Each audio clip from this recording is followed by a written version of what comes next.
Previously on the High Risk Wrestling Podcast, we're going to get just a hard-hitting affair. And even then, this year we got a first when Kairi defeated Tam Nakano to become the first ever IWGP Women's Champion, which is now held by one Mercedes.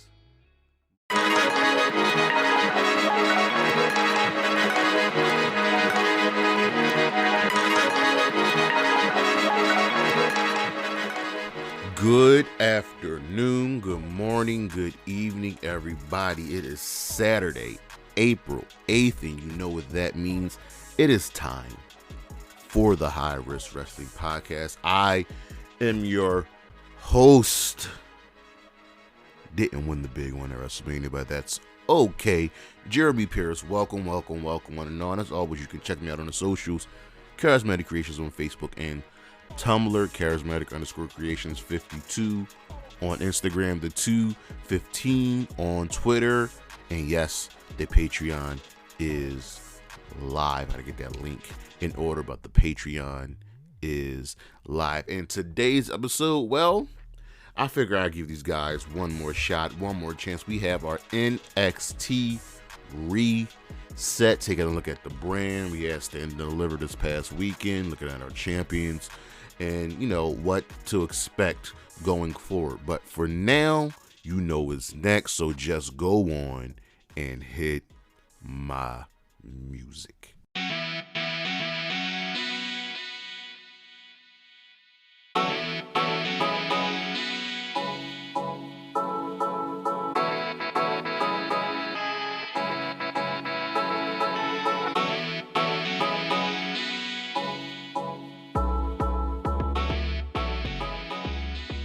Now, I won't be before you very long, so let's just get into the news.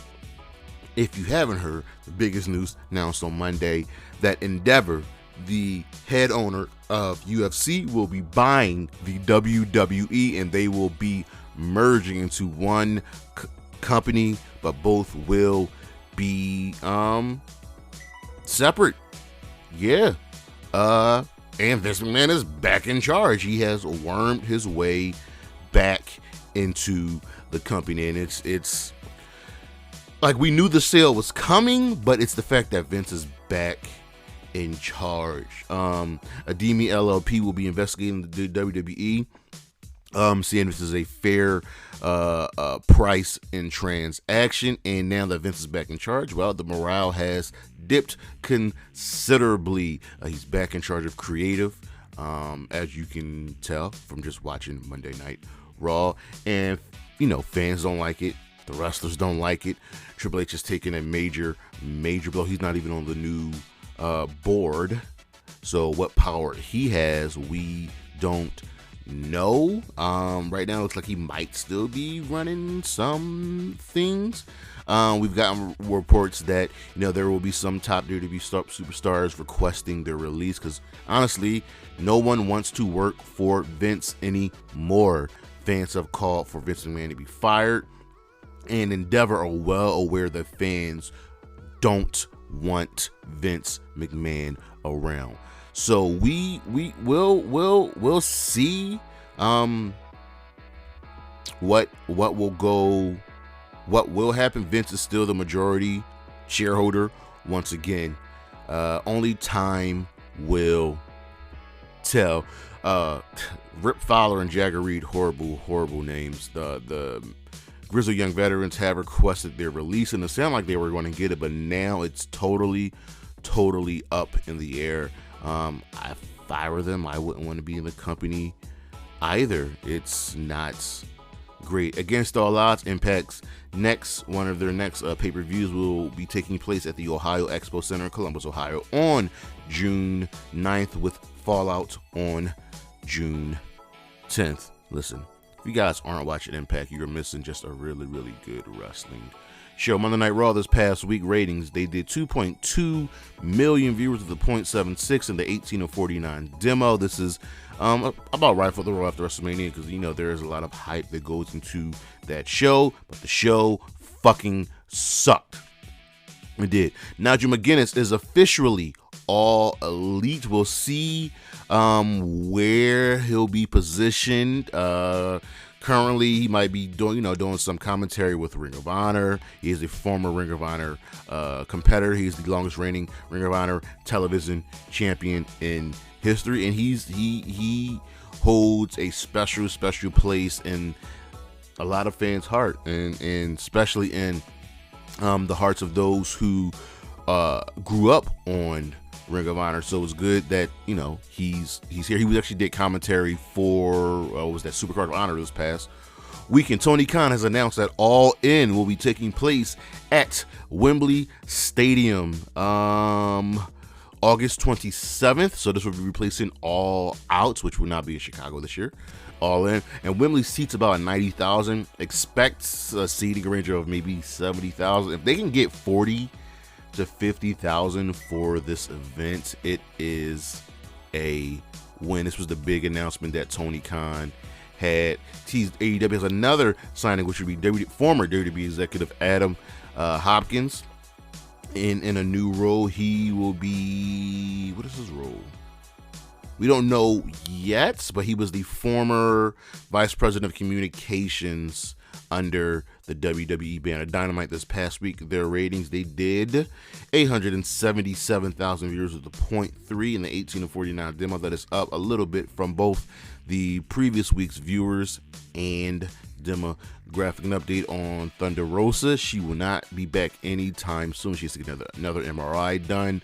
I just need Thunder Rosa healthy and training when she can to get back, because she is sorely, for me, missed in the AEW women's division. It looks like it is official. Legado del Fantasma and Rey Mysterio, they will now be known as the LWO, the Latino World Order.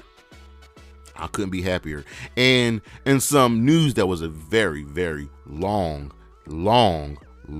time coming, Sky Blue is finally All Elite. I don't know what took so long. She's just kind of like a regular on AEW and Ring of Honor now. Like, I don't know why she hasn't been signed. But yeah, Sky Blue is officially All Elite, and that's great. She's a fan favorite. The next WWE draft day has been announced. It will be taking place May 8th in Jacksonville, Florida. That is Monday. So the draft will be taking place on Monday Night Raw, and Triple H says that everybody will be eligible. In some injury news, Madison looks like she got injured during her Ring of Honor match before Rampage. She was helped to the back, so we will see what's going on with her, and we'll have an update for you when it comes. But for now, we'll be right back.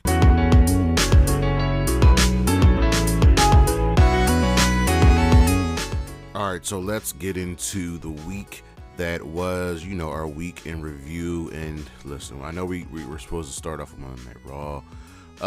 Vince McMahon was back in charge, and Raw was absolute dog shit. This is, the famed Raw after WrestleMania. And listen, for the last couple of years, the Raw after WrestleMania haven't been good. They've sucked. Let's just be real. They haven't been great at all. So Triple H comes in. He starts to show off. He welcomes us all and says, all is well. Whatever. He introduces the tribal chief. Cody comes out, says he wants a rematch just because he had to face not only Roman but also Solo. Yeah. And the tribal chief agrees with the help of the wise man, saying that Cody's partner, since he won't get a rematch, it's a tag team match, partner will have to be someone that has to have wrestled at WrestleMania, cannot get a title shot. Well, the answer was Brock Lesnar, who accepted, because Brock Lesnar actually can't get a title shot as long as Roman Reigns is champion. So, yeah, Cody, Brock versus Roman and Solo.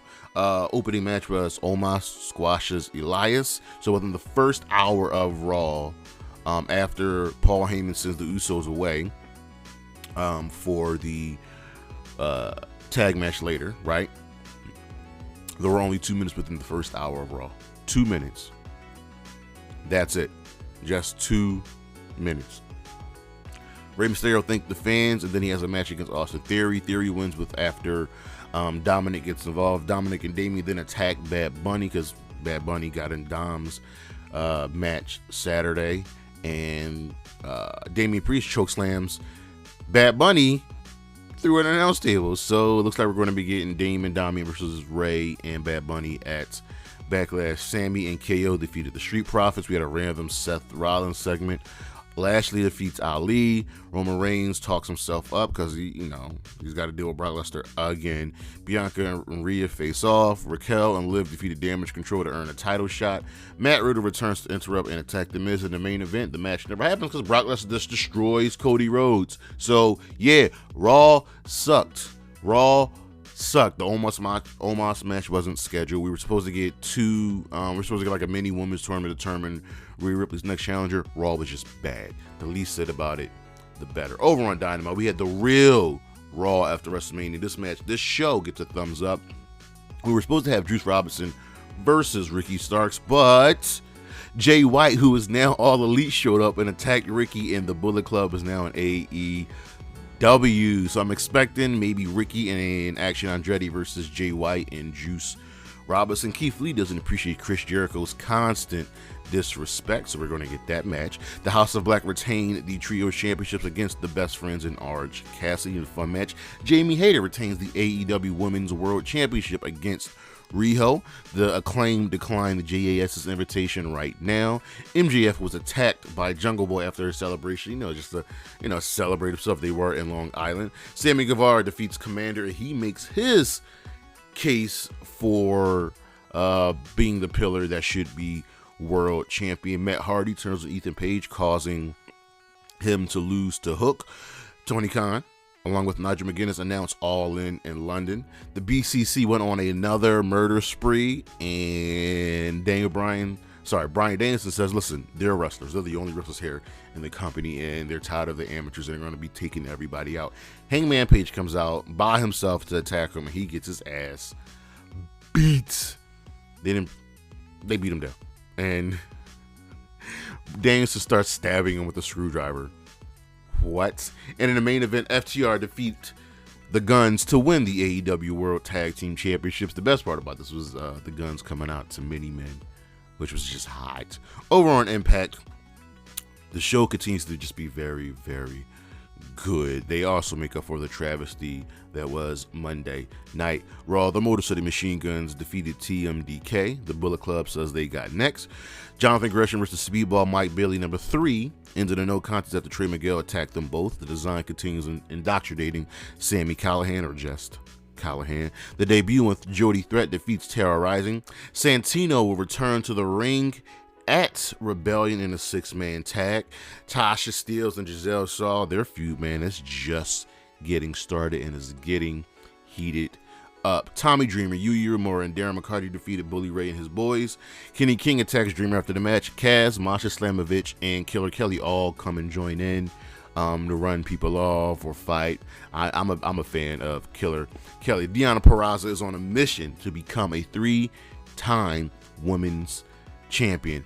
Eddie Edwards defeated PCO after Alicia Edwards returns to help her husband.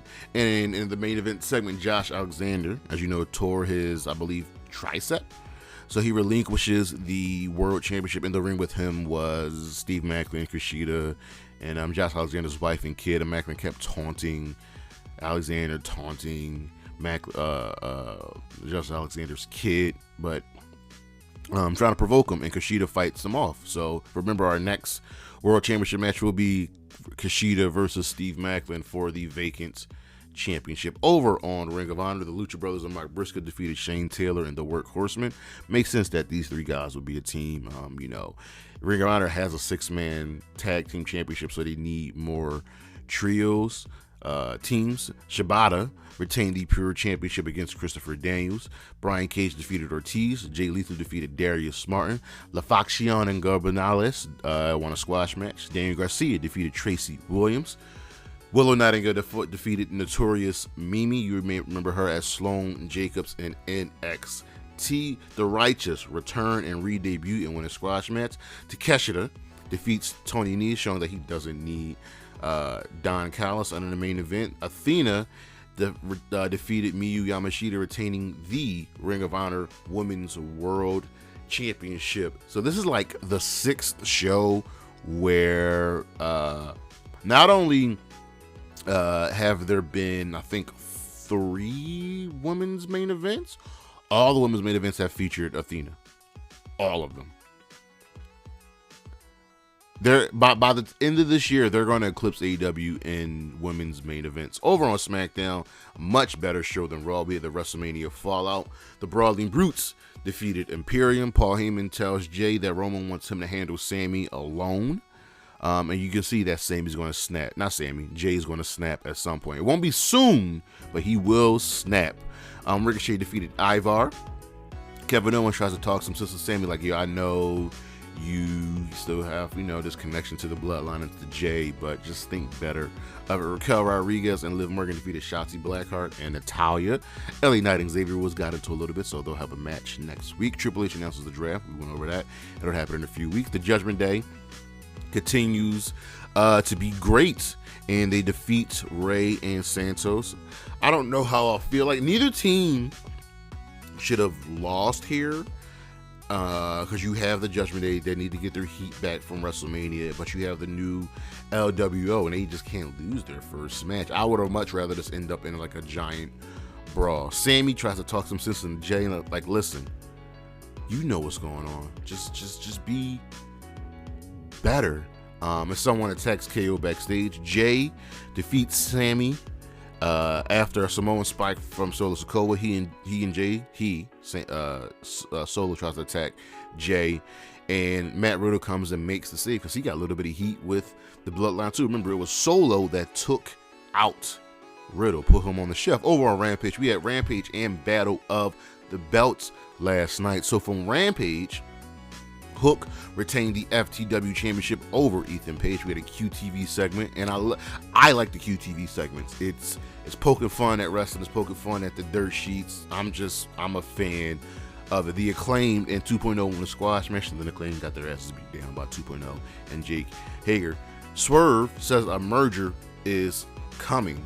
With whom? Well, we'll find out very, very shortly, as Darby Allin defeated Lee Moriarty.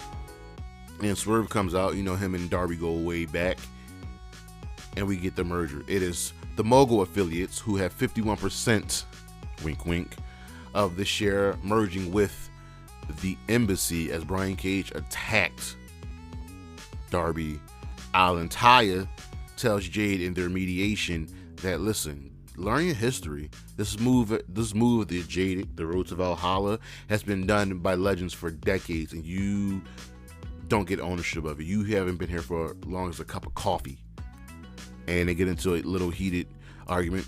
The Lucha Brothers retain Julia Hart in the main event defeats Anna Jay with the Black Mist. It wasn't bad, it wasn't great, but I'm happy that these women got to main event Rampage and get to show that they're growing. Anna Jay's obviously a little bit more farther along than Julia Hart, but I like this. I kind of want another match between these two ladies. Over on the Battle of the Belts side of things, Orange Cassidy retains the International Championship over Dralistico, and Buddy Matthews says he's got next. Jay Lethal convinces Mark Briscoe that they should work with each other because they've known each other for the better part of 2 decades. Briscoe accepts, but isn't cool that now it seems he's working with not only Jay Lethal, but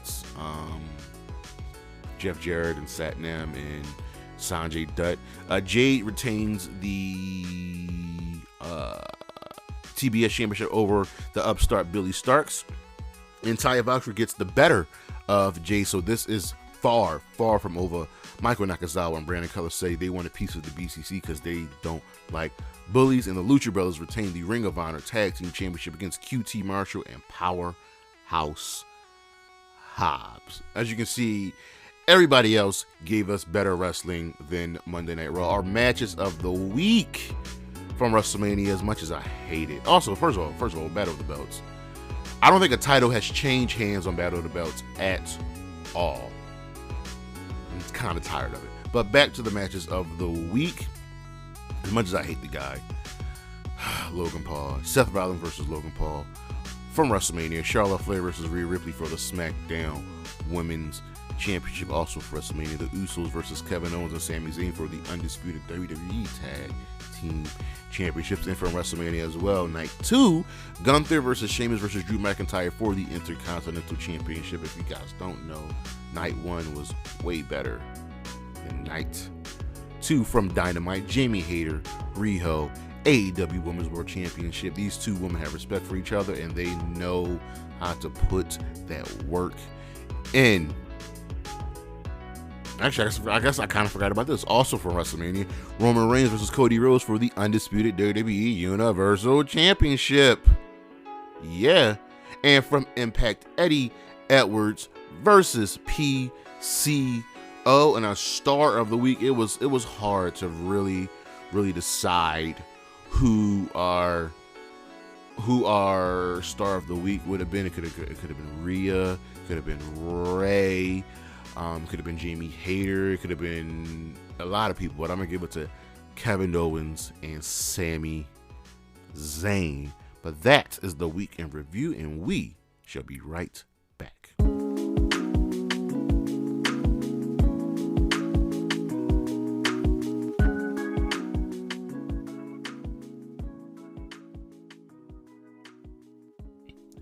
NXT. You know it, and you all know for the longest that I just kind of stopped covering NXT. I stopped caring. I stopped giving a damn about this once proud brand territory. And here's the thing. Yes, the black and gold was getting boring near the end, but I don't think it should have went away. And this came about because of that ego trip that, you know, Vince McMahon goes on.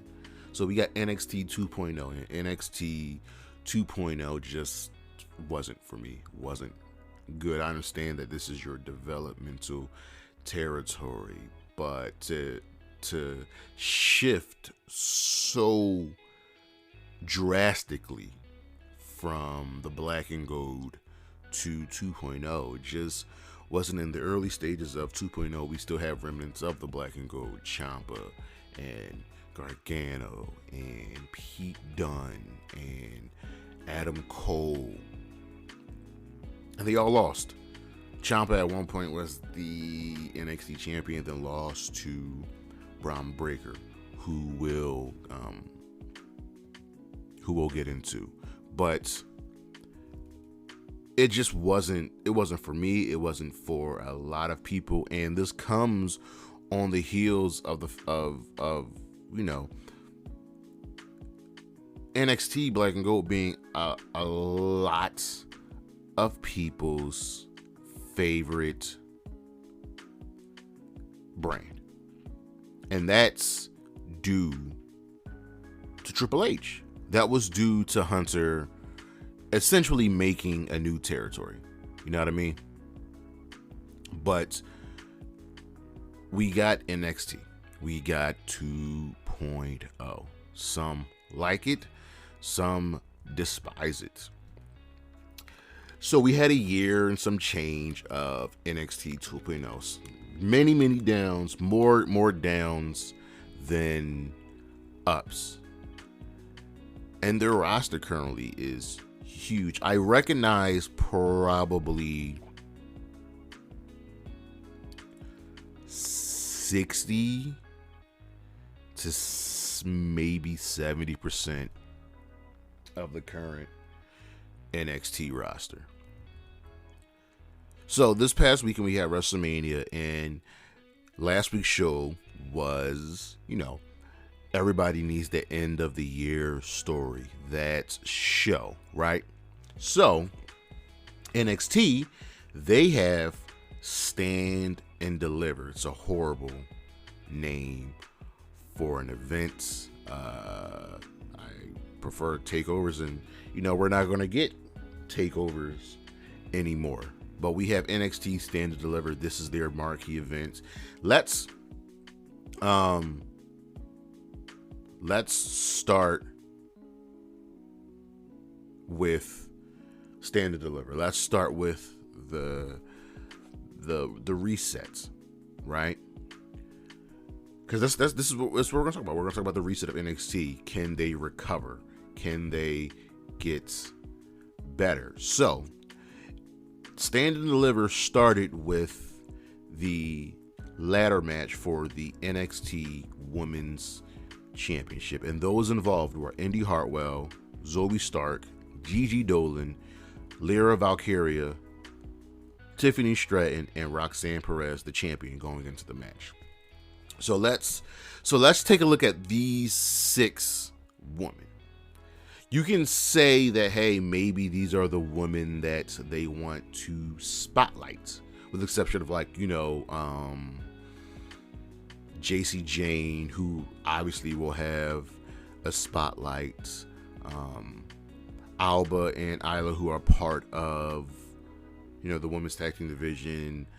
Ivy Nile, Elektra Lopez, Cora Jade, who was out on injury, Blair Davenport, who I believe is injured, but those are like the main women. Then there's Casey and Katana, and Nikiti Lyons, right? Wendy Chu. So we're here with these 6 women. And so how do they get here? How do they play into this match? So Indy Hartwell was actually introduced out of everyone here in this 6th grouping of women. Indy Hartwell was actually here before 2.0. She was part of the Way faction with Johnny Gargano, Austin Theory, Dexter Lumis, and Candice LeRae. So she's got the most history currently in the NXT brand. You have Zoe Stark, who next to, let me see, I would say Zoe, Roxanne, Mako. They're the 3 in Alba Fire. They're the 4 best women's wrestlers on the entire NXT brand. They like outshine everybody.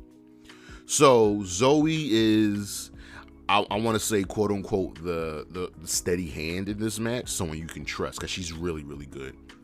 You have Lyra Valkyria, who is new to me. As I look at the NXT roster currently, I have to remember what she looks like. She's not even on this page. But there she is. Yeah, I don't know. She doesn't stand out to me. Then you have Gigi Dolan. Y'all know, my wife, the love of my life. She's clearly going to be one of the women being pushed, right? You have Tiffany Stratton, another woman that they have the utmost faith in. I'm not the biggest Tiffany Stratton fan. To me, she's a dime a dozen, blue-eyed, blonde-haired chick getting by her looks. And that's not, I don't want to downplay her skills, because she has control of her character and she has evolved tremendously in the ring. She's solid in the ring. And then we have Roxanne Perez, who's the best, next to Mako, the best women's wrestler on the entire roster. She's the prodigy. Roxanne's just that good. She's got a bright future. Probably out of everybody on the NXT roster, she's the one woman out of like the new school who can leave NXT, go to AEW, go to Impact, go to New Japan, go to AAA and succeed, because she's that good in the ring. And mind you, Roxanne Perez is a former Ring of Honor Women's Champion. That's how good she is. She's a former Ring of Honor Women's Champion, has put on tremendous matches outside of NXT already. So her, I'm not worried about. I am not worried about Roxanne at all. I'm just not. But the winner of this match was Indy Hartwell, and that was kind of shocking to me. It was shocking to a lot of people that Indy Hartwell, she'd be the one to walk away from this match as the champion. So it plays into the story of her character, losing faith in herself and not believing. She had help from her in character husband, Dexter Lumis. And I'm happy that stays canon, right? Next up on the card, we had the triple threat match for the NXT Tag Team Championships. We had Gallus, the team of Mark Coffey and Wolfgang, defending against the Creed Brothers and the team of Tony D'Angelo and Channing Lorenzo Stacks. The Creed Brothers are the best tag team in NXT. I'm sorry. No, they're not the best. They're one of the best. You got them. You got, I'm still going to call them the Grizzly Young Veterans. The Grizzly Young Veterans. Gallus is pretty, they're pretty solid. But the winner of this match was Gallus, which doesn't really shock me because the Creed Brothers have already been champions. They've already, put on the matches, shown the work, and that's fine. So I wasn't really expecting them to win. But this was an okay match, nothing to write home about. That's okay. I kind of wish it would have got longer time.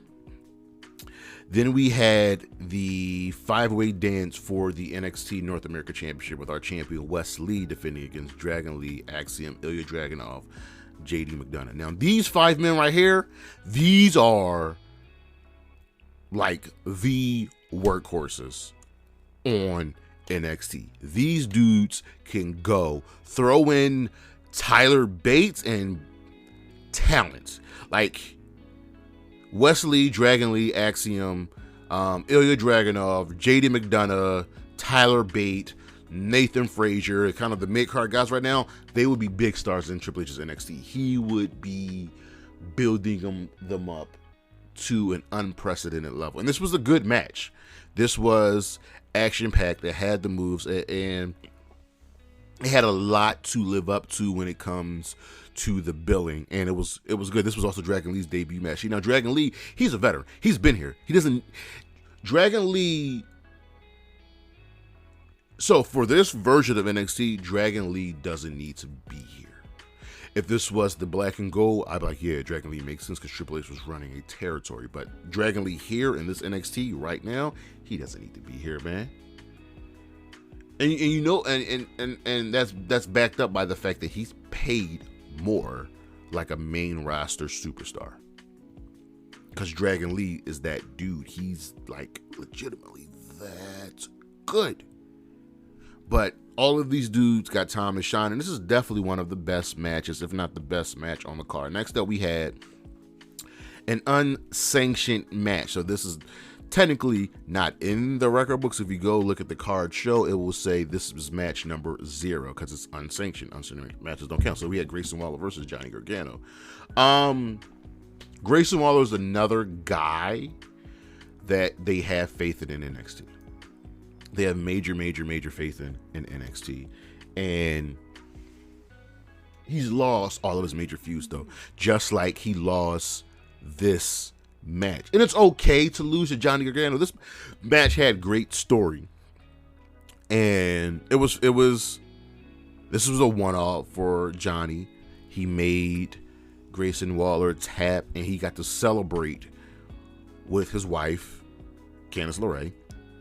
And as they're on stage, out comes Indy, out comes Dexter Lumis, and Candice is happy, everybody's happy. Like, the way we're so over and the way it can be over. See, that's why I'm a little shocked at Indy becoming champion, because I figured after WrestleMania, she doesn't need to be in NXT. She would actually benefit more from being on the main roster because you have a ready-made tag team with her and Candice LeRae in the way. You have the history there, and it works so much. So that's why a lot of us were shocked that Indy Hartwell is the NXT Women's Champion. Next up, we had the Women's Tag Team Championship, the team of Kiana James and Fallon Henry defending against Alba Fire and Isla Dawn. And I'm saying this here now. I've said this for weeks and weeks and months and months and months. Alba Fire does not need to be in NXT. She just doesn't. Alba Fire should be on the main roster already, having banger after banger after banger. But she's still in NXT. And it's gotten better for her because the shadow of Mandy Rose is no longer there. So that works into her favor. I think Mandy Rose is one of the worst NXT champions ever. Like, her and Raquel will go down as the two worst NXT champions ever. One of these things are not like the other. If you look at the long line, the long lineage of the NXT Women's Championship, Mandy Rose and Raquel Rodriguez don't fit. So Alba Fire and Isla Dawn, who started out as enemies and now are a tag team, they defeat Kiana James and Fowler Henry, winning the NXT Women's Tag Team Championship. And this was the death spot. This came after, the unsanctioned match, and it sucks that the woman had to be put here, and it wasn't that great. It wasn't that smooth, and I'm putting that solely on James and Henley, because they're the rookies here. Alba Fire, Isla Dawn, they know what they're doing. So we'll dive in a little bit later into the NXT Women's Tag Team division, but them two winning, I'm perfectly fine with that. I would love to see more for Alba Fire, but that's okay. She's a champion. In the main event, the two top dogs of NXT that have been separated from each other for the better part of a year, they teamed up one time. And a really poor match. That was the War Games match, where the NXT 2.0 guys defeated the NXT Black and Gold guys, the NXT Originals. And this is Bron Breakker and Carmelo Hayes for the NXT Championship. Bron Breakker was the champion. He's been the champion better part of a year. He had that one blip where he lost the championship to Dolph Ziggler, but he got it back, I believe, at Stand and Deliver of last year. So for the better part of like a year and a half, Bron Breakker's been the NXT champion, whereas Melo was elevating the North American Championship, having really, really great matches. And yes, we all figured Melo would win. This wasn't the smoothest of matches. This wasn't the best match. This wasn't what I thought we would get from them. They built this up, and the match was, do I want to say underwhelming? I'll say underwhelming. But Carmelo Hayes is your new NXT champion. So that's how we reset. We have the Stand and Deliver. We got a new NXT champion. We have a new Women's Tag Team Championship. We have a new Women's Champion. And we have some retained. So we move on to NXT for the week. So how was the Fallout show? Well, let's just run down it real quick. And we start with Indy Hartwell. And, she still has, this non-faith in herself, but she's the champion, so she's got to go out there and prove herself, and she's being confronted by Zoe Stark, which I like. I like that it's Zoe because it's a good hand. It's a good person she's a good ring partner, right? We have our tag team match between Tony D'Angelo and Stacks versus Pretty Deadly, and Pretty Deadly are another team that, those in charge, Shawn Michaels, who runs NXT, he has faith in. They win. This is a fine match. It was whatever. So Stacks and D'Angelo, they're also someone that the company has faith in, but they're like incredibly bored. There's only so much you can do with this, this cliched gangster gimmick when you have the gangsters, the Goodfellas, up on the main roster in the Bloodline. We got Odyssey Jones versus Dijak, the former Dominic Dijakovic, and Dijak wins, building up his credibility. He's someone that doesn't need to be in NXT, and the WWE has failed Dominic just like they failed Keith Lee. He just has. He's just been failed. Because if you go back and watch his 3, 4, 5 matches against Keith Lee, they're amazing, amazing matches. And he's got to hear suffer in NXT. We get another match. Nathan Frazier versus Dragon Lee, two amazing in-ring athletes. And I wish this match would have gotten more time, but they have faith in these two guys. So I'm not overtly concerned about Dragon Lee. I'm not overtly concerned about Nathan Frazier. Another person that, actually someone that I'm kind of a fan of, is Andre Chase and Chase U. I just love his character. And I love how he gets involved in things. I just want him to win more more feuds. Alba Fire, Isla Dawn, Women's Tag Team Division. Who are their challengers? What's next for them? Axiom says he wants the NXT North American Championship, and we have our Women's Championship with Indy Hartwell defending against Zoe Stark. Indy won. She wasn't going to lose her first title defense. Tiffany Stratton hits the ramp. She wants the championship. Cora Jade comes out and attacks Hartwell from behind. So Cora Jade's another person that they have faith in. She's fine to me. She's just basic. She's cool, but I'm curious as to the direction they'll go. We got Ivy. We had Briggs and Jensen and Kiana and Fallon. This is building up their whole cheating storyline and using the money in the bar. And listen, I don't watch NXT, but I go and do my research. Ivy now and Tatum Paxley 1-on-1. Ivy now wins. I didn't expect anything less. Paxley has gotten better. Ivy now is good too. I would have loved to see Ivy now like in a tag team with Layla Hirsch. You know what I mean? Ilya Dragunov, Von Wagner. Don't know why we're getting this. Von Wagner is someone that they tried to put their faith in. He's just not good. Same way that Karrion Kross is not good. Von Wagner is not good. We have the North American Championship match. Wesley defending against, that's a horrible name, Wesley defending against Axiom. 10 minutes. It was fine. Scripps comes out and takes some of the people out. Axiom says he would expose Scripps. Reggie, who is Scripps, this is weird. And in the main event segment, Braun Breaker turned heel on Carmelo. So many of us expected Braun to be called up, but gotta get that heel running. You know what I mean? Gotta get that in to really, really, really, really solidify Carmelo as the champion. So hopefully whatever match they have is just better than what they did at Stand and Deliver. So as we look at the divisions, the men's and women's tag team division, the men's tag team division, I'm not really worried about.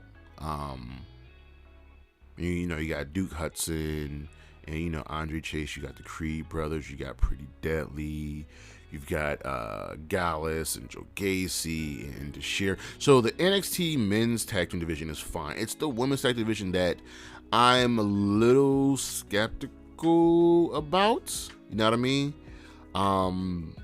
Because if you look at the women on the roster, most of them are just average, and it's like the gap, the gap between those who are like really good and then those who are average and over those who are just meh, it's big. Those gaps in between each. So, question is getting competent tag teams. Like I could genuinely just see Cora and Tiffany end up becoming a tag team because that's just what happens. You know what I mean? But I like Isla Dawn. I like Alba Fire, and I think they're good enough to make the division very, very interesting. You know what I mean? So in that realm, I'm curious. You know what I mean? Now the North American division is not lacking for challengers. There are so many guys on this roster that are just ready. And then the main roster, the main men's division for the World Championship is mixed with a lot of guys that can be elevated, that can be lower. So you have Apollo Crews, you have Wes Lee. I have no idea what's going on with Cameron Grimes. He has just been MIA. for the longest. Don't know what's going on with him. Who else we have? You got JD McDonough. You got Ilya Dragunov. You've got... I can see a guy like Odyssey Jones, once he gets his feet back under him, being elevated. But the roster, I will say, is mixed. And they're trying, to give us these characters. They're trying to build. The question is, will it work? Will the product get better? If I stop caring about NXT, someone that used to love NXT, someone that loves professional wrestling, tries to watch as much as I can it get better? I don't know.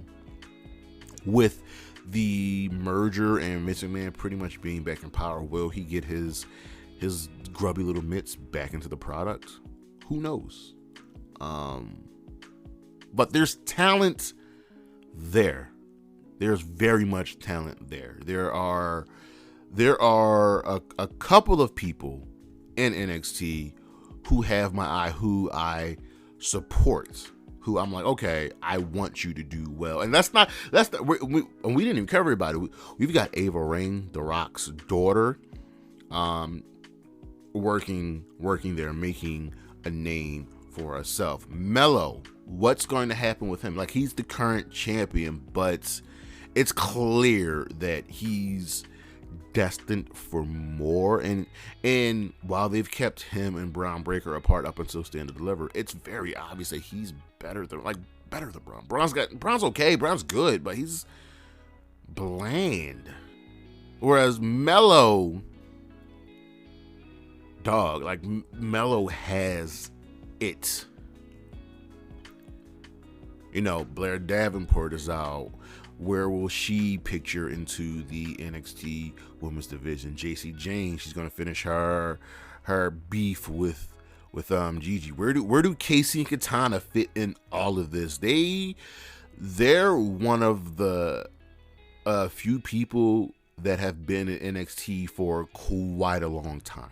Like, Casey and Katana were there during the Black and Gold, like a good part of the Black and Gold. So what are they still doing in NXT? Will they ever get their call up? And we know that, they have faith in Nikita Lyons, they have faith in Tiffany Stratton, but these women got to do more than just being attractive women. Now, they clearly have faith in Sol Roca, but I need to start seeing more than just flips and the hot finisher. I need to see growth. Tyler Bates, one of the best wrestlers on, if not the best male wrestler on that roster. And what's going to happen with Trick?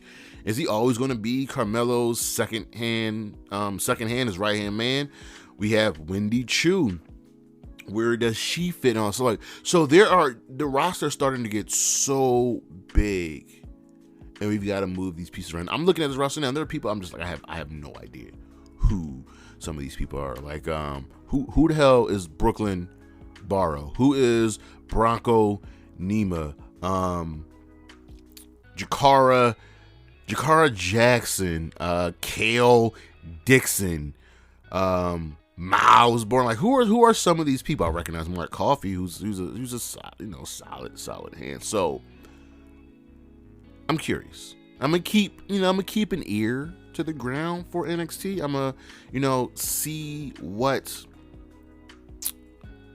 they have in store, because now we have the reset. Now this is your prime opportunity to really make things worthwhile, and don't hold back. That's it. Just don't hold back. But thank you all for listening. Thank you all for watching. I greatly, greatly, greatly appreciate it, as always. Next week's episode, The Art of Failure Part 3. And if you don't remember The Art of Failure, it's failing to make new stars, whether that be the WWE, whether that be Impact, NXT, AEW. We'll dive into that. We'll give you a refresher the last time we did it.